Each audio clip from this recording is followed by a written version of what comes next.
2 মাসে 200 পার। জলপাইগুড়ি জেলায় প্রতিদিনই বেড়েই চলেছে ম্যালেরিয়া গ্রাফ। চিন্তার ভাঁজ পড়েছে জেলা স্বাস্থ্য দফতরের কপালে, কারণ অনুসন্ধানে ম্যালেরিয়া রোগের বাহক অ্যানোফিলিস মশার 5 প্রজাতিকে চিহ্নিত করলেন পতঙ্গ বিশেষজ্ঞরা। এরই মধ্যে অ্যানোফিলিস ভেগাস প্রজাতির মশাকেই রোগ ছড়ানোর জন্য দায়ী করা হচ্ছে।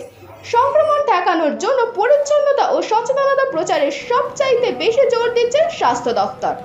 জলপাইগুড়ি জেলা জলবায়ু পরিবেশ মশাদের বাড়বাড়ন্তের জন্য উপযুক্ত জায়গা।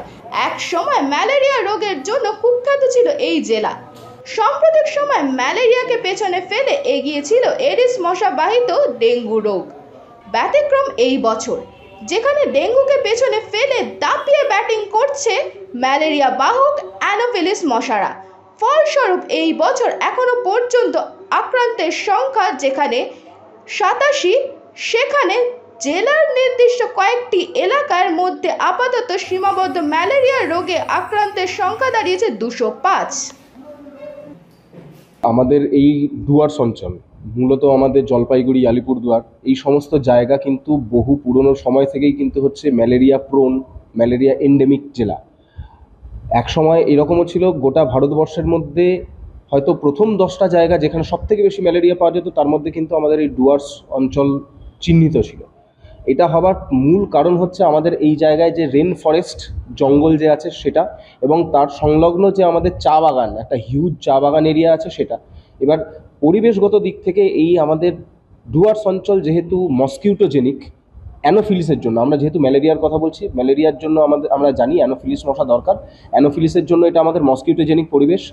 আমরা এই জায়গায় দাঁড়িয়ে আমাদের যে সমস্ত জায়গার থেকে ম্যালেরিয়া কেস রিপোর্ট হচ্ছে সেই সমস্ত জায়গার থেকে আমরা অ্যাডাল্ট বা পূর্ণাঙ্গ ম্যালেরিয়ার মশা, অ্যানোফিলিস মশা ধরে নিয়ে আসি, এবং সেই মশাগুলোকে আমরা আমাদের এখানের এন্টোমোলজিক্যাল ল্যাবের মধ্যে তার জন্য তাদের স্পিসিস আইডেন্টিফিকেশন করা হয়। এটা খুব খুব খুব ইম্পর্টেন্ট, কারণ এখনও পর্যন্ত আমরা এই বছরে পাঁচটা স্পিসিস পেয়েছি অ্যানোফিলিসের।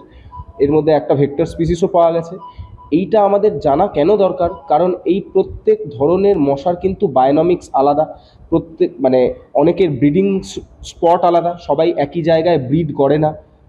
কামড়াবার টাইমিং, কেউ এক্সোজিনাস, কেউ অ্যানথ্রোপোফিলিক, মানুষকে কামড়ায়, কেউ জুফিলিক, গরু ছাগলকে কামড়ায়, কেউ ঘরের ভেতরে রেস্ট করে, কেউ ঘরের ভেতরে কামড়ায়, কেউ ঘরের বাইরে কামড়ায়। তার জন্য আমাদের সবার আগে এই অ্যানোফিলিসের স্পিসিস আইডেন্টিফিকেশনটা খুব খুব খুব গুরুত্ব দিয়ে করতে হয়।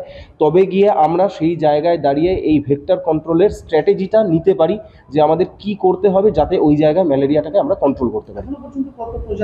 এখনো পর্যন্ত আমরা 5টা স্পিসিস পেয়েছি: Anopheles vagus, Anopheles hyrcanus, Anopheles barbirostris, Anopheles jamesii আর অ্যানোফিলিস গিগাস।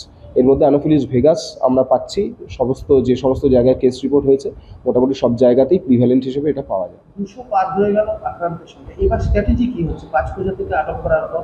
দেখুন, এই জায়গায় কিন্তু আমাদের শুধু ভেক্টর কন্ট্রোলের কথা চিন্তা করলে হবে না, কারণ আমাদের জলপাইগুড়ি পরিবেশগত দিক থেকে কিন্তু মস্কিউটোজেনিক। এটা আমরা চাইলে তো পরিবেশটাকে চেঞ্জ করতে পারবো না, জঙ্গল চেঞ্জ করতে পারবো, চা বাগান যেমন আছে তেমনই থাকবে, জলের জায়গা যেমন আছে তেমনই থাকবে। এইখানে পুরোপুরি আমরা যে জিনিসটার উপরে জোর দিচ্ছি যাতে আমাদের এই জায়গায় ম্যালেরিয়া না হয়, সেটা হচ্ছে পুরোপুরি অ্যাওয়ারনেস। 2 নম্বর হচ্ছে আমাদের আর্লি ডায়াগনোসিস, মানে আমরা জ্বরের পেশেন্টদেরকে যত তাড়াতাড়ি সম্ভব কন্ট্যাক্ট সার্ভে, মাস সার্ভের মাধ্যমে তাদের ব্লাড স্যাম্পেল কালেকশন করা, তাদের পরীক্ষা করা এবং তাদের কমপ্লিট ট্রিটমেন্ট করা, যাতে তাদের শরীরের মধ্যে কোনো রকমভাবে প্লাজমোডিয়াম ভাইভ্যাক্স হোক বা প্লাজমোডিয়াম ফ্যালসিপেরাম হোক, সেই পরজীবীগুলো না থাকে, তার ব্যবস্থা করা। এইটা করতে পারলেই আমরা কিন্তু আশা করি আমরা এই সংখ্যাটাকে অনেকটা আটকে রাখতে পারবো। 1 নম্বর হচ্ছে আমাদের আর্লি ডায়াগনোসিস, 2 নম্বর প্রম্পট ট্রিটমেন্ট, 3 নম্বর অ্যাওয়ারনেস, সেটা হচ্ছে মশারি ব্যবহার করা। আমাদের যে সমস্ত জায়গাগুলো ম্যালেরিয়া অধ্যুষিত, আমরা প্রত্যেকেই কিন্তু সেই জায়গায় গিয়ে দেখি এই সমস্ত জায়গাগুলোতে কিন্তু মশারি ব্যবহার করার প্রতি মানুষদের একটা অনীহা আছে। বিশেষ করে ট্রাইবাল বেল্ট, চা বাগান এলাকা, এই সমস্ত জায়গায় কিন্তু মশারি থাকা সত্ত্বেও অনেকে ব্যবহার করেন না। এই জায়গায় দাঁড়িয়ে আমরা এই মশা নিয়ে এত আলোচনা করি, মশাকে কন্ট্রোল করার চেষ্টা করি, কিন্তু মশাকে কন্ট্রোল করার থেকেও ভালো স্ট্র্যাটেজি হচ্ছে নিজেদেরকে সেই জায়গাটায় অ্যাডাপ্ট করে নিয়ে আসা।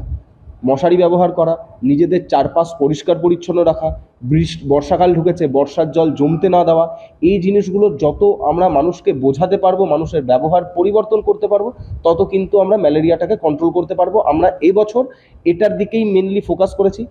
তাহলে যেগুলো বললাম, 1 নম্বর আর্লি ডায়াগনোসিস, প্রম্পট ট্রিটমেন্ট, লোককে বোঝানো, তার সাথে চা বাগানের অথরিটির সাথে এবং আমাদের জেনারেল অ্যাডমিনিস্ট্রেশনের সাথে হাতে হাত ধরে কোঅর্ডিনেটলি কাজ করে আমরা কিন্তু ভালো ফল পাচ্ছি। আশা করা যায় আমরা ম্যালেরিয়াকে এইভাবে আটকে রাখতে পারবো।